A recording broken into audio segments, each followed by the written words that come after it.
Good morning, everyone. We will just wait for another couple of minutes for everyone to join, and then we will be starting the session.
Hi, everyone. Good morning. We will be starting our session now. We have three experts on board today who will be taking us through every detail of how metabolic health can improve or how it can affect us otherwise. First, we have Dr. Ravi, who is our senior specialist at Tata MD. Also, Dr. Ravi is a former senior professor and head of Department of Neurology and Registrar and Dean of Basic Sciences in NIMANS, Bengaluru. He is also an expert and clinical microbiologist with 40 years of experience in public health and diagnostics. Dr. Ravi, handing over the session to you.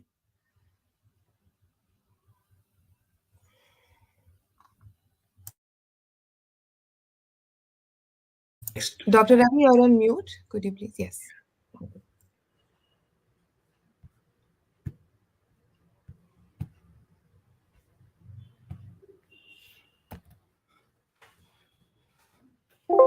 can you see my screen, everyone? Can somebody confirm that they can see my screen? Nikita,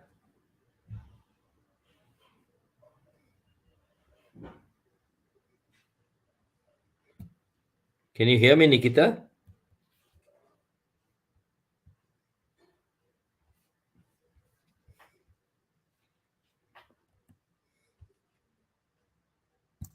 Yes, Dr. Ravi, we can hear. We can see your screen. You can go ahead. Okay, so I will reshare my screen.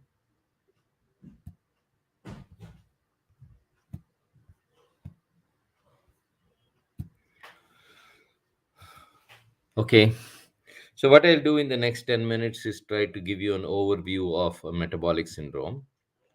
Uh, I answer some of these questions. What is metabolic syndrome? How common is it?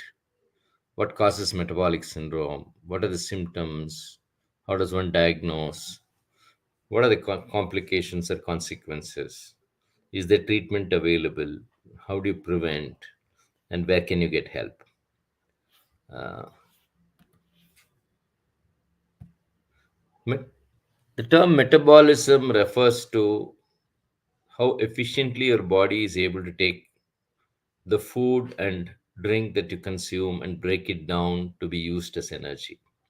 So it involves a number of reactions, you can say chemical or biochemical reactions. And metabolism is something that varies from person to person, and it also varies at different stages of our life. It is related to age. A syndrome, in medical terms, means a set of symptoms or a symptom complex that is common to a variety of diseases. So, if you take these two together, we understand that metabolic syndrome is a cluster of health conditions that can involve a number of diseases. It may be obesity, it may be blood pressure, it may be diabetes, it may be high lipids in the body and the wrong lipids in the body, or it could be a variety of other things. So, all these cluster of conditions are referred to as metabolic syndrome. How common is metabolic syndrome? Well, in the last 2 decades from the turn of the century, it has become fairly common. Globally, estimates vary. In our own country, I have taken some research studies and I will highlight to you what the prevalence is. Approximately 20 to 25% of adults are known to be suffering from metabolic syndrome. Obviously, it's more in urban areas as compared to rural areas. There's also disparity in terms of gender. In urban women, it is more compared to men.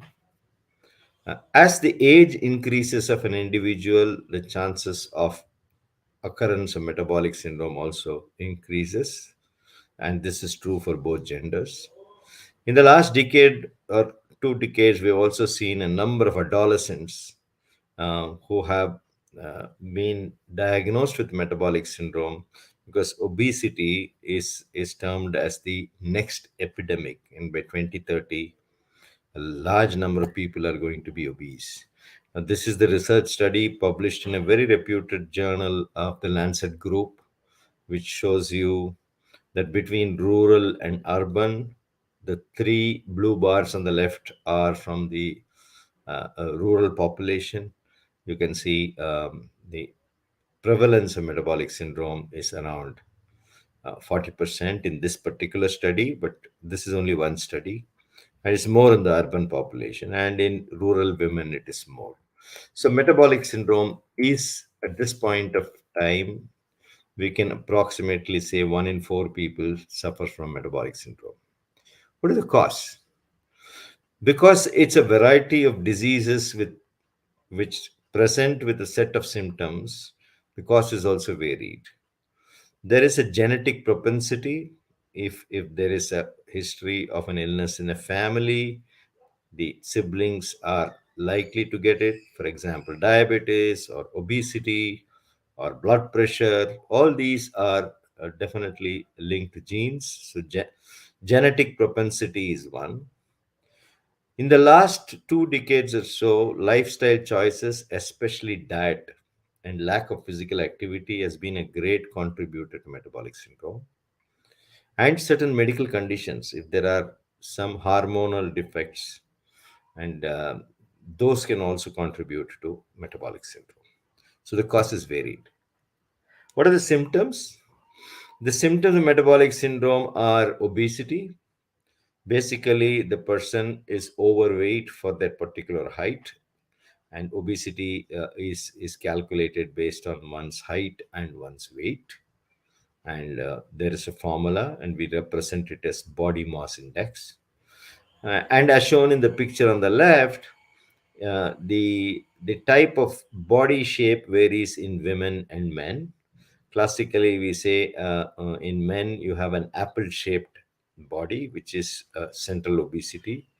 All round there is the abdomen is big, whereas in women it's the lower part of the abdomen that is more wider than the upper part, and we call it pear-shaped body. So the common symptoms are overweight, high blood pressure, high blood sugar, high cholesterol, and some of the other symptoms will depend on which system is involved. How do you diagnose metabolic syndrome? Syndromic diagnosis usually results in different criteria being projected. On this slide, I'm showing you the three common definitions that are used from the WHO in 1998, and the other two criteria, American Heart Association and so on. There are many common factors. They vary slightly in certain criteria. Blood pressure is uniformly high, and we say anything above 130 and 80 or 85 millimeters of mercury is high blood pressure. And lipid profile, especially triglyceride levels, there's an agreement between all the criteria that should be greater than 150 per milligram per deciliter, and also the body weight and mass index. Although the Western standards have been prescribed and used much globally, recent studies have said in Asians the body mass index is much lower to be considered as obesity or metabolic syndrome. What happens if one has metabolic syndrome? Well, metabolic syndrome is a risk for many complications or other health problems. The first and foremost being heart disease, could be a heart attack or it could be a stroke. One can get diabetes is a contributor as well as a consequence for metabolic syndrome. Um, Cancers, especially in women, can be a consequence. Disturbances in sleep and several other health problems, especially in younger women. It can lead to uh, polycystic ovarian syndrome and neurological disorders you can have because of metabolic syndrome. So, how does one treat or manage metabolic syndrome? My fellow speakers are going to give you details. Broadly, I'll tell you that it involves largely lifestyle changes that could be in diet, then related to physical activity. You have to increase physical activity, manage weight. Stress management is a very important factor because that's a great contributor to metabolic syndrome. Good quality sleep and avoiding um, smoking and drinking is also very important metabolic syndrome. What about drugs?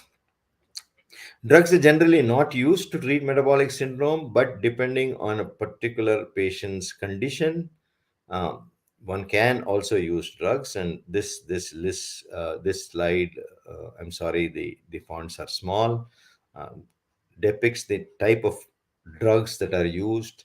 They may be to decrease cholesterol level, or the various types of cholesterol like statins, or it could be insulin sensitizing agents in people who have insulin resistance, or it could be any of the diabetes drugs like metformin and so on, which can also reduce the weight. How to prevent metabolic syndrome? Well, metabolic syndrome prevention is related to controlling one's diet, the type of exercise or physical activity that we do. One need not get metabolic syndrome. You can avoid getting metabolic syndrome if you have a very healthy lifestyle. And medicines are the last option in metabolic syndrome, but social well-being, psychological well-being, diet and exercise, and avoiding uh, you know uh, risk behavior like smoking and drinking. This is how you prevent. What can you do for metabolic? How can people seek help? Well, the Tata Medical Healthcare Center in Whitefield is a place that you can seek help. And the Tata Medical Healthcare model is different from what healthcare services you have elsewhere, primarily because this focuses on five principles of continuous care, connected care. Proactively, you are assigned a health companion, and this health companion helps you to manage all your activities related to health, be it exercise and nutrition, and you have consultation with a large number of specialists. And your illness or your problem is center, and so it is based on your findings that you are assigned a specific care plan. So there are a number of benefits of becoming a Tata MD member, which is depicted on the slide. For more information, our people will be able to help you. Thank you very much. I'll stop sharing my slides and over to you, Nikita, now.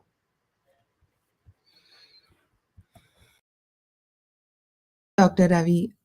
If any of them have any questions, you can drop in a question and then we will have a quick Q&A session in the end. Moving forward, next we have Ms. Pariksha Rao, who is a nutritionist. She has over 18 years of experience in chronic disease programs, human behavior, digital wellness, and patient engagement programs. She has worked with several companies as a senior clinical nutritionist and a wellness coach in digital therapeutics and has been an advanced dietary supplements advisor. Pariksha, over to you. Thank you, Nikita. Good morning, everyone. And just continuing the message that Dr. Ravi was sharing, there is hardly any medication that is used for metabolic syndrome, right? So the first thing is we need to prevent it and keep our health good. Secondly, if somebody is struggling with it, medical nutrition therapy or lifestyle modification becomes the holy grail to manage it and reverse it. So I'll be quickly sharing some tips and tricks how you can take care of your nutrition per se. Whereas there are four pillars to managing, like Dr. Ravi was also mentioning. I'm going to share my screen and share these few tips and tricks that you can keep in mind to prevent metabolic syndrome as well as manage it.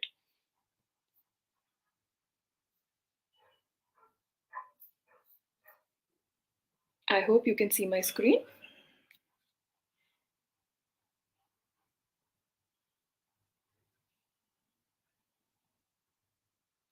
Okay. So idea is to moving from fat to fit. Fat is a very big word. I generally don't focus on that word itself, but it's the fat deposition which is leading to insulin resistance and other issues in the body, right? So a person can be really healthy on the body composition, and that's where we make a mistake, that we categorize every individual as fat or thin, whereas that's not the case. We must understand what our body composition looks like, and basis that we should try and reduce the fat percentage and increase the lean muscle mass. Once we achieve that goal, we see metabolic syndrome getting managed and reversed very, very easily. Generally, we understand that there is a particular 5 meal pattern or a 2 meal pattern that is required, but now as the nutrition science is advancing, we also understand this is not one rule that fits all, right? We need to understand how a person's individual response to a particular type of nutrition plan is. And that's how we need to tweak it as per your body type, your gut microbiome, how much body fat percentage you have. So, a very, very individualized approach is required to achieve this goal. So the question remains the same. Is there any reversal diet for metabolic syndrome? Yes, because your body is still trying to manage or fight, or before reaching the disease state, you are in that state, and where the right physical activity, the right sleep and stress management, and the right diet made for you can help you prevent this. On the other side, there is no fat diet per se where you can think that, I will follow a keto diet and reverse it and things like that. Again, like I said, depends on your gut microbiome, how your body responds to it, and this has to be nutritionally adequate. Day in and day out, when we go for fat diets, our nutrient intake reduces, which can have a long term detrimental effect on our health. And it has to be flexible, because we are human beings. We are not celebrities sitting at home who are spending 10 hours on our health and wellness, right? We have other responsibilities in life. It has to be flexible, it has to be nutritionally adequate, and it has to be individualized, right? So the nutrient components that I will quickly focus is all our macros and the role of fiber. I would like to pay some time on the way people have started understanding that I will take a sweetener and I will manage my metabolic syndrome, whereas the latest research shows that it is actually more addictive and more harmful in nature. So the protein, which is your rajma, chana, chola, lobia, dal, sambar, anything that is part of your protein component on the plate, has to be at least 20%. So you can just visualize your plate, and you can divide it into four quadrants. 25% of your plate should always be filled with protein, right? If a person is a non-vegetarian, sticking to lean non-vegetarian sources like chicken and fish is a good idea. We do not want that dirty fat that comes with meat and other products. Keeping healthy, keeping hygienic, that is very, very important. And that's how we understand that the protein plays a very, very important role. And 72% of the India, any which way, is protein deficient. So we can support you in creating a plan where you can have a easy to digest protein format and improve your metabolic syndrome. So understanding that how protein helps, protein will give you a sense of satiety. So we keep looking. So the Indian households have shown data that we keep grazing all day long, right? Because we eat a poha or an upma in the morning, and then the digestion happens very fast, the sugar is absorbed very quickly, and then you feel hungry again. So adding the protein, for example, if you're taking a bowl of poha, adding a bowl of sprouts will keep you going for another 2.5 hours rather than feeling hungry in 45 minutes to an hour. So, on the other side, we do not have to understand that carbohydrates are the evils here. Right amount of carbohydrate is a must have. There is a concept what we call as a protein sparing effect. If you're only eating protein, your protein will be utilized to give you glucose rather than give you the muscle building, growth, immunity, and things like that. So, at least one serving of carbohydrate is a must have. But what kind of carbohydrate matters, right?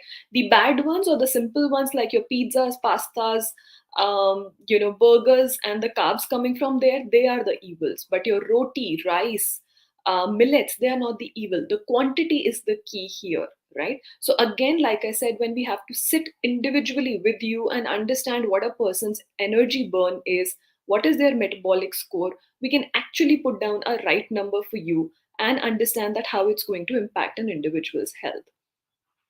Like I said, focus on the good carbohydrates which still have the fiber in it, right? Why we call a food as a fast food? Because we take out the fiber and that food gets absorbed in our body very fast. It's not just the food that is cooked fast, right? So you cook it fast, you eat it fast, and the body clears it also fast. So those fast foods is where we say, keep it slow, keep it with fiber, and make healthier choices when it comes to choosing carbohydrates, right? Fiber is the most important bit here. We see quite a bit of change today when we improve the fiber intake of an individual, and we can simply understand that as soon as you look at the vegetables and fruits in your day and your meal, your metabolic symptom starts reversing, right? You improve your fiber intake, it reduces the way sugars are absorbed in your body, it improves your metabolism because it stays in your stomach for a longer period of time. And that's where we start seeing good results. And those results are banked in a combination of soluble and insoluble fiber. So simply just remember, three serving of vegetables, any seasonal vegetable from your local area, two servings of fruit if you're not diabetic, and improving the interest of fiber, we can easily add quite a bit of sprouts, dark green leafy vegetables. Snacks can be based out of that, and handful of nuts. They are also a decent source of fiber. This is how we generally understand. You take a simple bowl of poha, it is going to give you a massive spike where the insulin resistance is already there in your body, your blood sugars go up. And that's the most detrimental thing that happens in a body, worsening our metabolic syndrome. So we need to keep these peaks flatter, and these peaks are kept flatter with fiber, protein, and healthy fats. So a combination of these in your meals is a must have. Today, when I talk to my clients, most of them understand that, okay, Pariksha, I'm going to avoid simple sugar, but I would like to take something, right? The latest data on our gut microbiome shows that all these sweeteners also modify the way we crave for sugar in the next meal or the next day, right? They change the gut microbiome also because a brain doesn't distinguish between the taste or the first taste that we get. It equally requires the same amount of insulin to digest it, right? So they are addictive in nature. There is no long term health data that has come out of it. In the last review, even WHO has clearly mentioned that we do not need to use artificial sweeteners for weight loss purpose. So we can have an understanding of what is your like and what is your dislike, have a very balanced way of adding the simple sugar or the complex sugar in your plan, and that's where an expert comes in to help you out with your flexible nutrition plan, right? The fat metabolic syndrome, we generally think that, okay, my cholesterol is high, my BP is going up, so I'll go on a no fat diet. That's the biggest problem, that we do not understand nutrition science today, right? Biggest thing that we need to follow is the healthy fat, and at least 20% of our calories should come from that. Saturated fat, or the fat that gets accumulated in our arteries, that we have to control. So just say no to packaged food, right? Limit your intake of ghee to 1 to 2 teaspoons every day in every meal. That's absolutely okay. But the seed oils, the dirty refined oils, these need to go out of our diet, right? The healthy fats coming from nuts and seeds, those are perfectly good for our body, and we should try and incorporate them more often, right? There are different types of oils, and we need to really understand there is visible and invisible oil as well. So nuts and seeds, we don't see the oil, right? But they are source of fat. So you need to have a balance of these very beautifully, right? In Indian context, I generally do not like to recommend olive oils or things like that. But again, if you're just sauteing your stuff or having a lot of vegetables as steamed vegetables, then on that you can drizzle olive oil. But the mufa, or the good fat that is going to be good for your heart and other organs as well, these are groundnut oil, rice bran oil, sesame oil. You can keep rotating these oils for healthier fat buildup in your body, rather than the dirty fat which will be leading to increasing of cholesterol or LDL and things like that. Omega 3 fatty acids are very, very important. There is massive research that shows that if you incorporate little bit of chia seed, little bit of walnuts, little bit of almonds, chickpeas, and things like that, these are going to protect your body from all the harmful effects that is coming from metabolic syndrome, improves the insulin sensitivity as well, and you achieve a better health. So if you're a vegetarian, just make an effort to try and incorporate these food items in your diet. Keep an eye on sources of cholesterol. Like all most of the animal products are rich in cholesterol, yet I do not recommend that you go completely off it. It's an individual's choice. If you want to go on a vegan diet, we can support you, but again, the other nutrients have to be met, right? All the milk products or the dairy products are also a source of calcium and protein, but if a person is lactose intolerant, then we can sit and put up a scientific plan so that you meet your micronutrients as well, right? So this is the step 1 and step 2 diet formats, which gets very, very complicated for a layman to understand. But you, when you have your expert nutritionist by your side, we can make sure that all the evidence based data on the nutrition recommendation is given to you in a very simple to follow nutrition plan, which you can use it day in and day out and achieve your health goal, right? Simple thing that we can keep in mind is, you know, once your blood sugar levels are taken care with fiber, you are you have nothing to worry. So just avoid the simple sugars, have more of fiber coming from whole grains and pulses, and make your daily nutrition plan very, very easy, right? Generally, what do? We eat quite a bit of idlis, rather than we should be switching it off to more of fiber and more of protein in plate and enjoy those idlis in a portion control manner, right? You can always add veggies to your idlis only and have it with a bowl of sambar. We all are busy individuals. We need to have smarter nutrition choices to meet this goal, right? So if you're just having a dosa and running to your work, make sure that the dosa is either made with some kind of millets. You can add spinach to the puree, you can add more dal or prepare adai dosa, or add the whatever seasonal greens are available to improve your sugar response to that particular food. So dosa probably will be fast digesting. When you add fiber to it, it becomes slow in digestion, not tough in digestion, just slow. And that's where it helps you to take care of these things. Same thing if you're having an upma, make sure it is broken wheat upma, millet upma with vegetables. Anything, any breakfast item, because your body is trying to fight quite a bit of hunger and stress hormones in the morning. Make sure that your breakfast is a very, very good source of protein and fiber. So chutneys with breakfast, make sure you can go for dal chutneys. So put coriander, chutney, ginger, and those kind of things instead of coconut and groundnut only, right? So have a basic understanding of your healthier snacking, because most of us make mistakes on snacking when we are traveling and things like that. You take care of these things most of the time, with the trans fat is taken care of, and you can enjoy your snacks as well, right?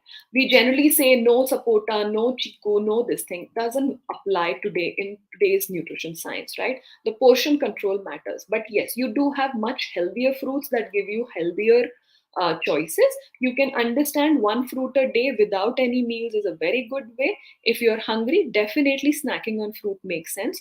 Do not have a fruit bowl which has 3 to 4 servings of fruit one day, because fructose, the sugar in fruits, also messes up with your metabolic syndrome quite a bit, right? So, like I said, divide your plate. One part can be rice or chapati or millets, other part can be dal, sambar, fish, or chicken. Others have to be your curry, your chutney, your salad, or green color on your plate, right? Low fat curd if you are not lactose intolerant. And same way, your lunch and dinner should be healthier, right? Evening snacks, avoid the deep fried versions of things, have boiled charts which are rich in protein. These healthy nuts and seeds help you build healthy fat in your body. Your body tries to get to higher muscle mass, and that's where we reverse metabolic syndrome. Thank you so much. Nikita, over to you.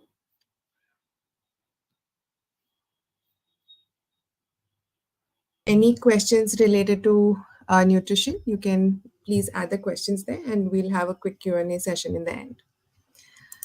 Moving on, next we have Dr. Anupama Nagraj. She's an alumnus of STUMC and holds an MBBS degree from Rajiv Gandhi University of Health Sciences. Also has an MRCGP from the Royal College of General Practitioners, UK. She's completed a postgraduate diploma in family medicine from CMC Vellore and an executive general management program from IIMB Bangalore. Over to you, Anupama. Thank you, Nikita. So I'll just look at sharing my presentation.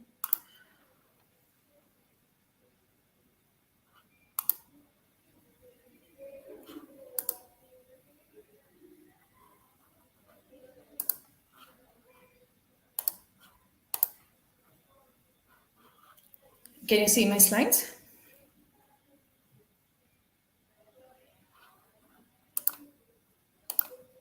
Okay. So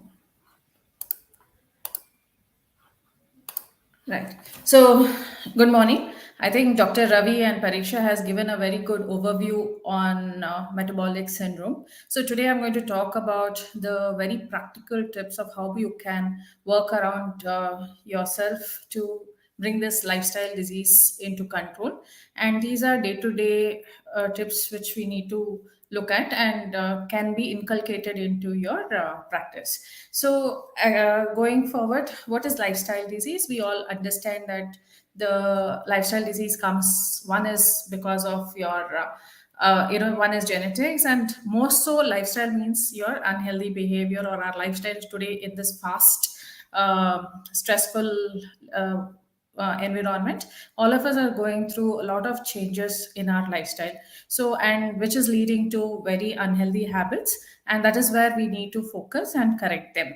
So we are also looking at a lot of external factors like pollution. We are used to now processed food, thanks to available food which is available to you in 5 minutes to 10 minutes. You can order and you can get food at your home. So all of these are the factors which have completely changed the way we are looking at our lifestyle today.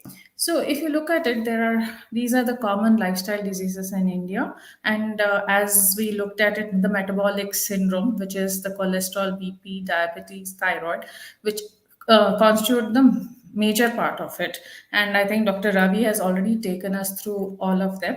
And in this, one of the most important thing is the insulin resistance, which we are also talking about. So in metabolic syndrome will be three important hormones are very important. So one is the insulin, cortisol, and the thyroid. They all play an important role in increasing your metabolism and managing your metabolism. So we'll talk through how do we handle each of them as we move on. So we have, as Dr. Ravi has already highlighted, that we have certain things called modifiable factors and non-modifiable factors. So if you are getting, it's your age, your sex, your genetics is something that we cannot do a lot of work on improving them because they come with you as hereditary, and some of the things are very very well modifiable, that is your eating habits, your fitness, your sleep, stress, and the other parameters which are listed here. So I think this is where we need to work on, and I'll take you through how we can work on each of them with some basic tips. So, one thing we have to understand when we are handling or dealing with long-standing lifestyle diseases is, one is, we know it's a long course. There is no shortcut for this, and you have to be prepared to do any changes that you bring around should be sustainable one.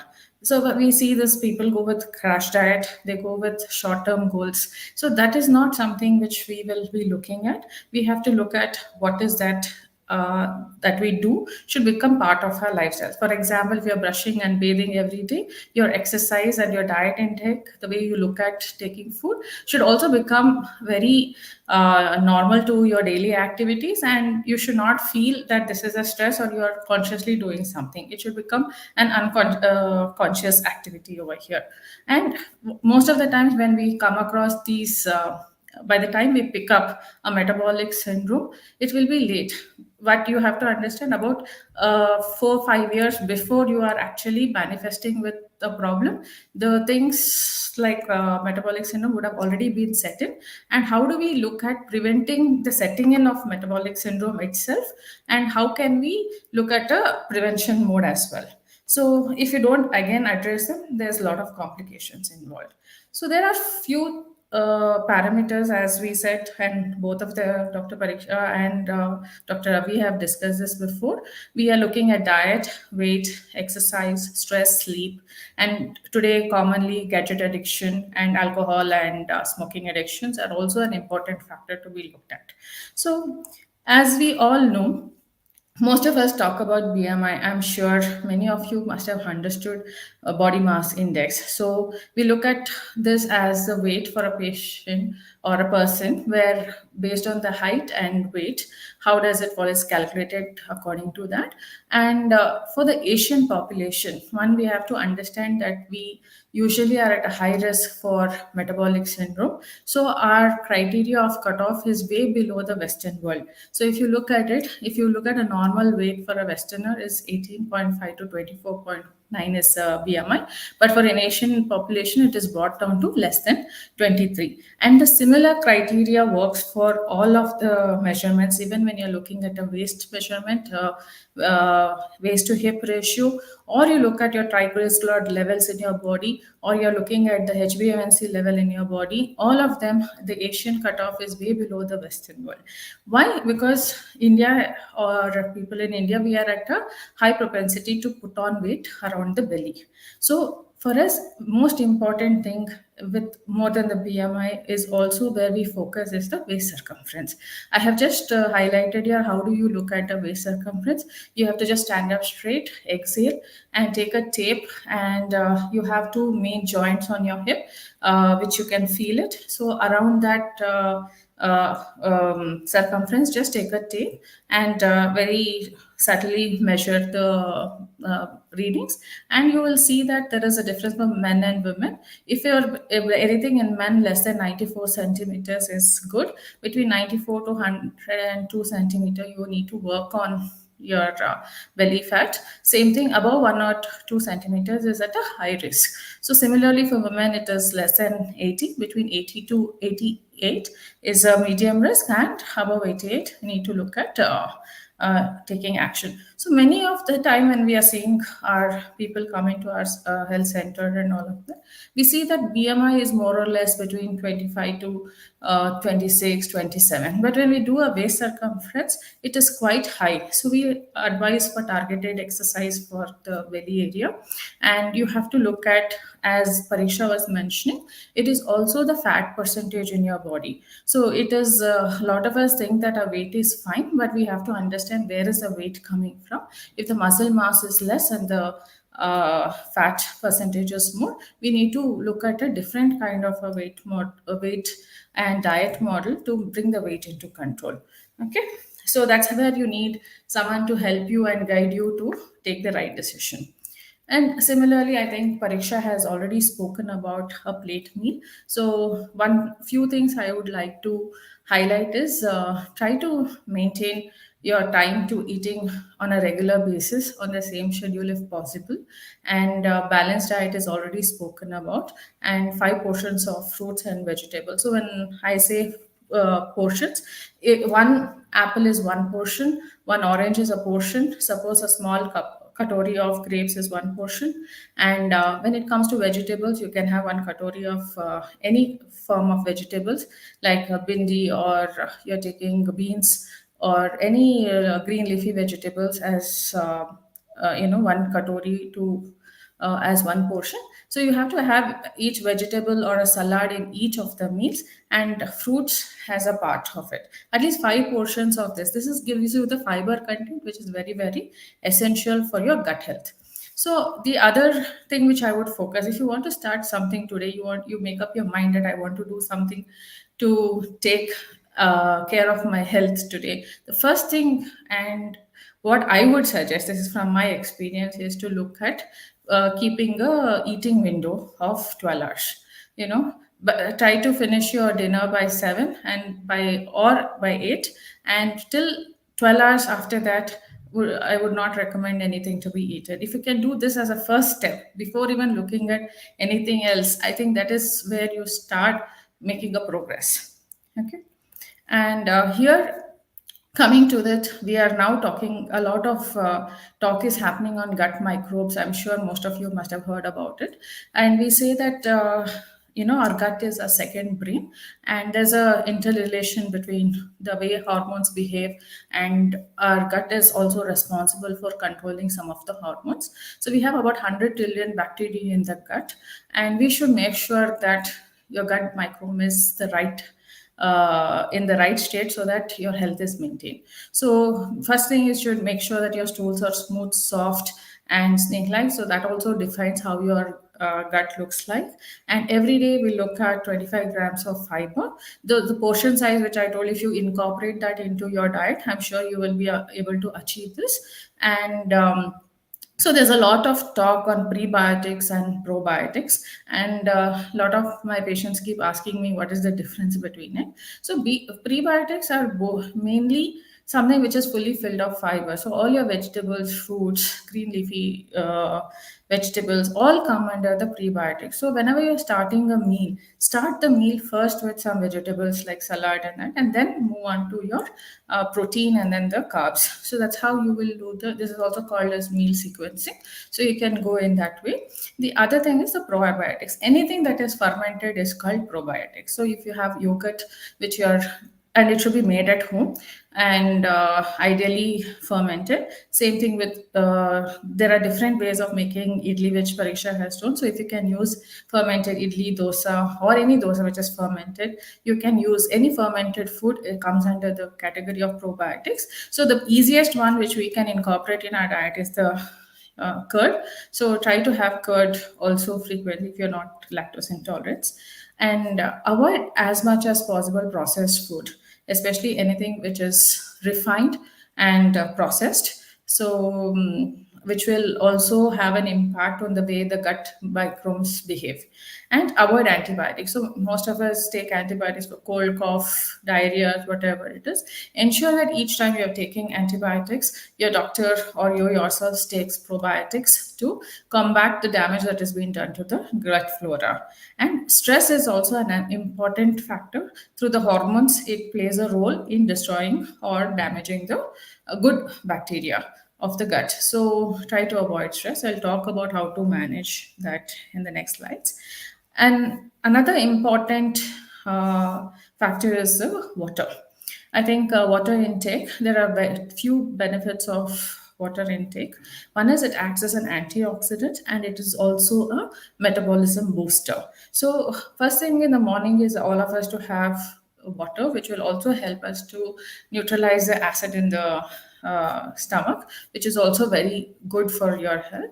And then you have to have water every hourly. So when we say why hourly, because every glass of water, 250 ml of water what you drink, it improves the metabolism by 30%. So constantly your body is looking at through the day, putting a trigger to increase your metabolism. So that is something you have to do every 1 hour. You keep on drinking 1 glass of water. And cold, hot, people ask whether which is better, though there is English or Western world doesn't talk anything between hot or cold, but our Ayurveda does say that warm water does help in increasing the metabolism. So you can look at having hot water, and ensure that you are hydrated during summers or when you play sports or you go to the gym. Ensure to replace that kind of if you have done a 1 hour of cardio and sweat or you've played somewhere, so you have to replace your water additionally to what you have been intaking all the time. And similarly, in the summers, where in places where it is very hot, you need to increase your water intake during summers. And so water is a very important key factor to look at. So, all of us know the benefits of exercise. It increases immunity, it increases flexibility, it increases your mental health, and gives you a very positive vibe. But what is a key for this? A lot of them start exercise, after some time they give up on it, and they're so confused. What should I do? I should do yoga, should I do SNC, should I do cardio, or what is the kind of exercise I should do? So I think if you're a beginner, try to start off with what you like first. What is that helps you to motivate you to get up in the morning or get up in the evening and go and do an exercise. So start off with it. But the most important thing whenever you're trying to do an exercise is to coordinate your breathing technique. So even in yoga or even in strength and training, look at how your breathing technique works. So with each exercise, try to ensure that your breathing is into a rhythm. And if you're doing cardio, try to take 10-15 minutes of your time off to only do breathing exercises. So you have to work on your flexibility, you have to work on the strengthening of your muscles, and also to increase your endurance. So these are the things that you have to focus. And also, there is a lot of thought today saying that after your meal, if you walk for 15 minutes, your insulin spike, your glucose spikes comes down. So, which will also help you to manage your metabolic syndrome. So, you can go for a walk after every meal for 15 minutes, and definitely it helps your sugars control in the body. So, coming to the sleep, I'm sure all of us today are. There's a lot of talk on lark, owl, circadian rhythm, and all of that. So, what I would say is like wherever you are, establish a routine. Ideally, try to sleep early and get up early. That's what we've been doing from ages, because the sunlight has an impact on the hormones. So the way we look at hormones which have been produced in the body, like early morning cortisol is produced, so you need to look at how it is taken. So ensure that you have a good nighttime routine. Every time you go to bed, try to go to bed at the same time. And today we are all used to watching mobiles. So mobile has something which emits a blue light. So when you're seeing a blue light, it decreases the melatonin secretion in your mind and in your and causes less sleep. So if you are still difficult to get out of it, you can switch your mobile phone into red light mode. If you look at Google, you'll get how you can shift to that kind of red light setting, which will decrease the blue light and help to sleep better. And try to avoid eating fatty food and do exercise daily, so that your body gets tired and you can get good sleep. So coming to the stress as well. So today we have to learn ways to cope up with stress. Today we are seeing from children to adolescents to elderly to all of us are having this stress management issues. So we need to do something to take it out. I think the best thing what I have seen is meditation technique. So try to do that. And because the cortisol hormone is the most important thing which plays a role in this, and if stress is not managed well, it will also increase the insulin levels, and over time you will be prone to diabetes, and it can cause other issues. So I think this is something we'll have to look at, and we do have mental health coaches to help you out with this. We have a team which can help you out with this to manage. And alcohol and smoking. So I always say a no to smoking as much as possible, to quit smoking completely. And it's not easy. You need help. And I think you should seek help when you're quitting smoking. But alcohol, there is a limit for what you can take for women and men. You can take up to one drink daily. That is a small ounce, 30 to 45 ml, and 7 drinks per week. And try to choose alcohol which is made out of natural food. Like if you're taking wine, it is made of grapes. If you're taking whiskey, it is made out of barley. So these are all natural things, rather than rum, or I mean vodka or something which is actually a chemical part. So try to switch to alcohol. Choose your alcohol carefully and restrict it to the limit which is allowed for your age and your gender per se. So this is a few of the practical steps, but I would like to look at 5 to 6 pointers which I would like to call out, which will help you to achieve these things. One is always try to work around the circadian rhythm, that is your sunrise to sunset. Try to do all activities within this time, and after the sunset, after 8 or something, try to give your body rest. Don't indulge in lot of things after that. And try to maintain a regular routine.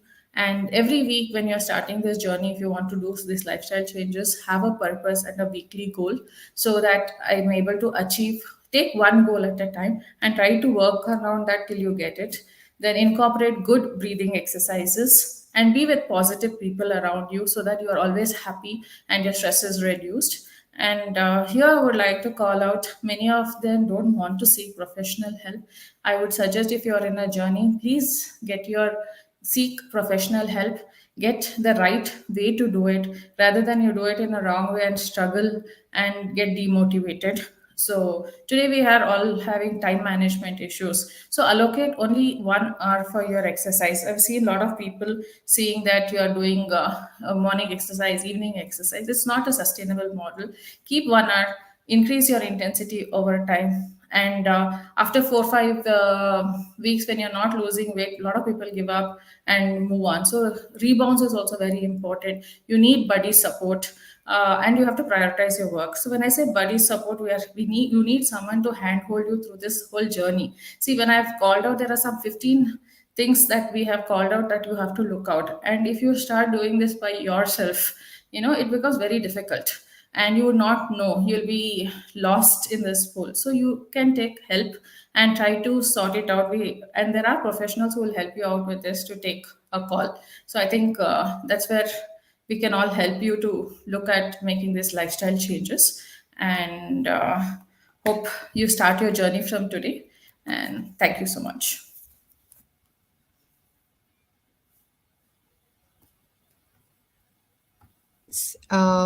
I think that a couple of initial questions is directed to Pariksha. Pariksha, would you like to take up these questions first, and then we can get to the rest of the questions?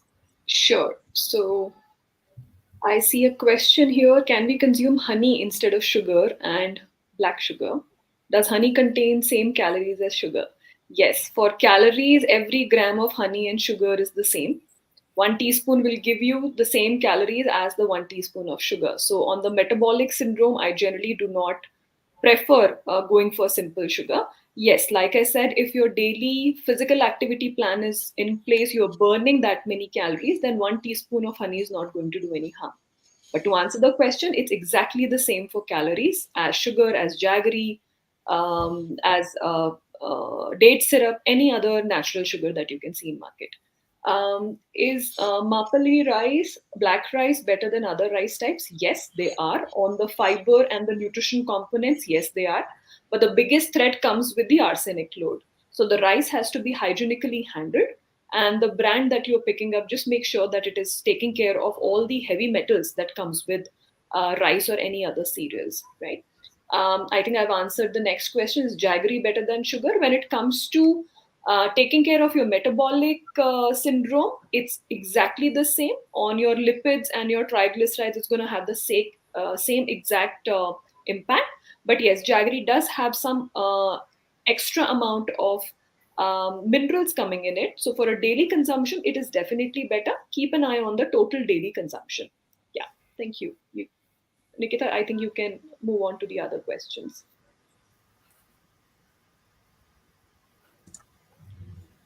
So, Uh, Dr. Ravi, okay, go ahead. yeah, go ahead, Anupama, go ahead.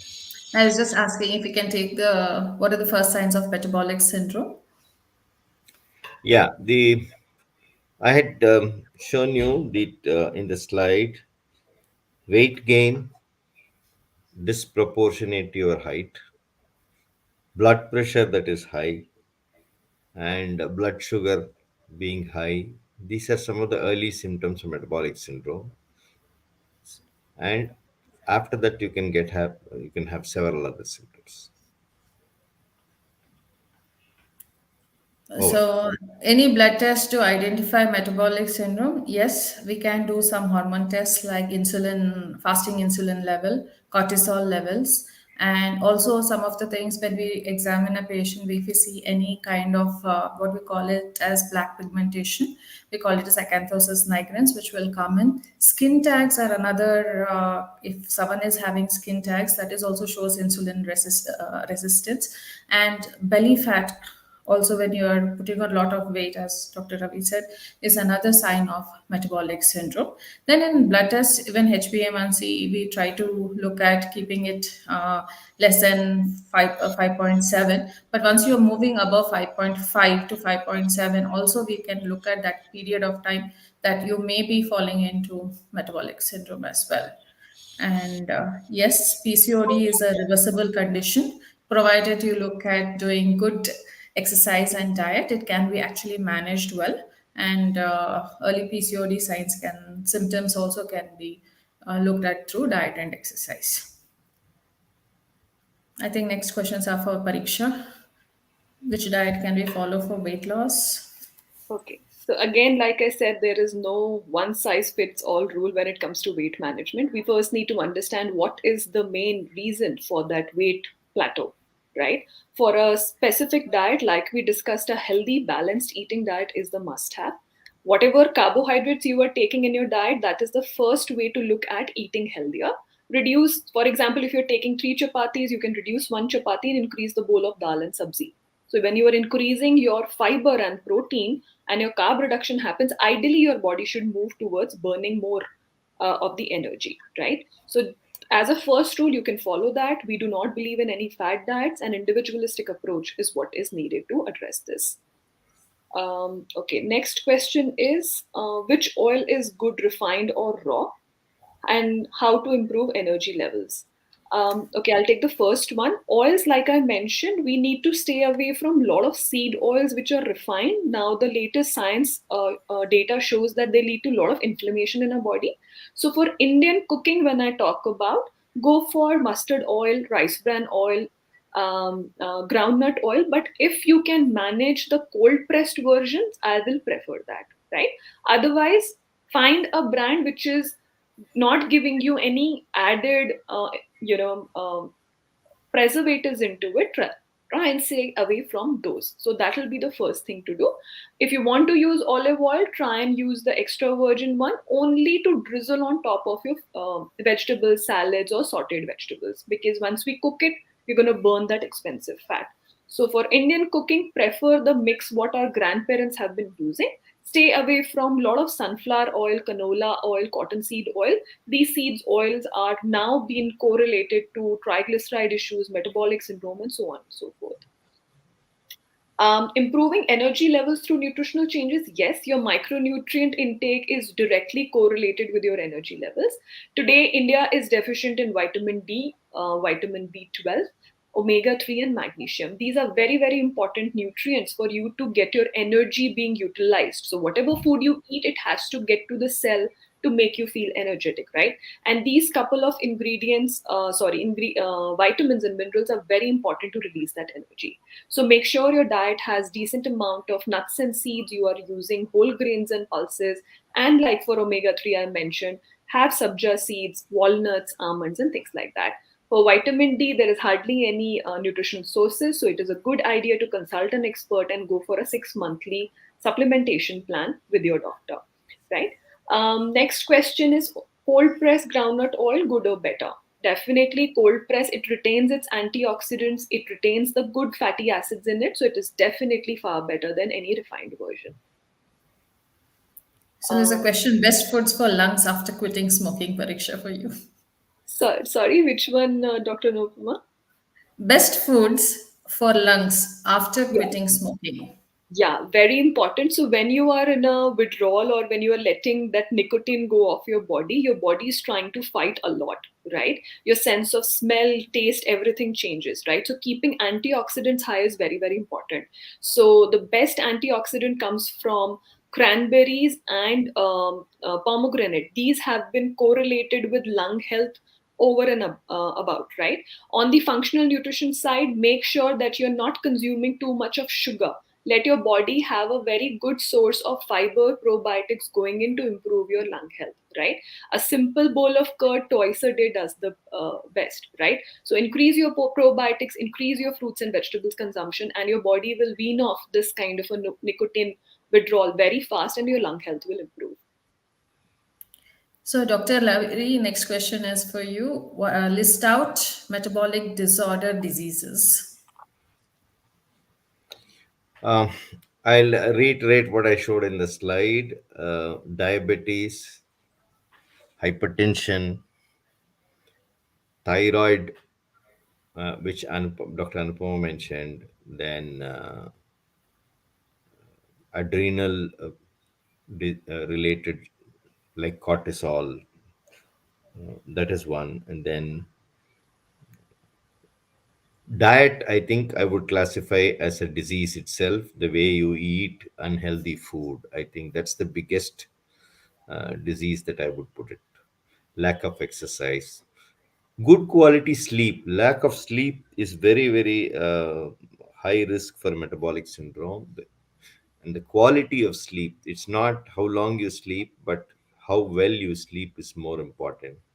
And I think nowadays, even gadgets, addiction to gadgets, which Dr. Anupama mentioned, that contributes not only to lack of sleep, good quality sleep, but also, people who are on gadgets also snack a lot. So I think these are some of the things I would like to reiterate. Thank you. So, Pariksha, what are the harmful effects of preservatives used in food? Okay, so these preservatives are mostly the synthetic derivatives, or we are trying to add it to give the product a longer shelf life, right?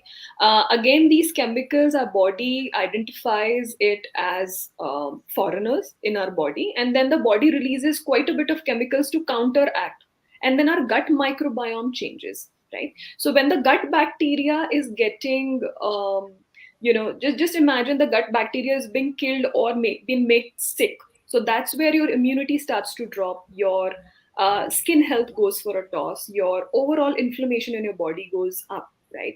So these preservatives are very, very harmful. Make sure any product, any packaged product that you're picking up, if it shows more than 6 months on the packet as a shelf life, you can leave it back on the shelf. Right.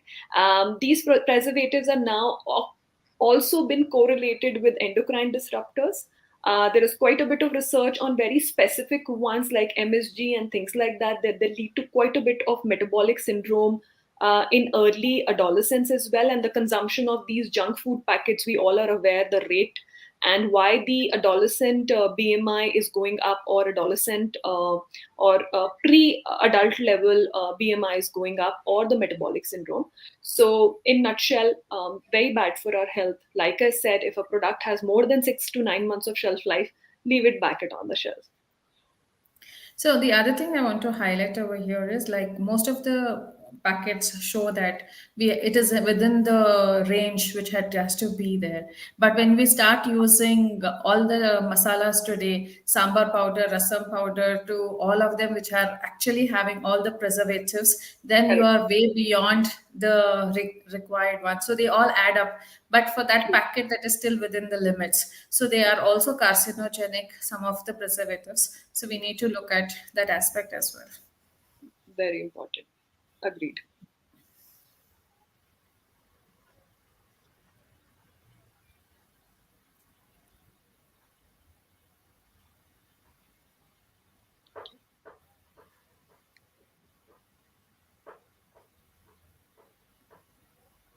Do we have any further questions?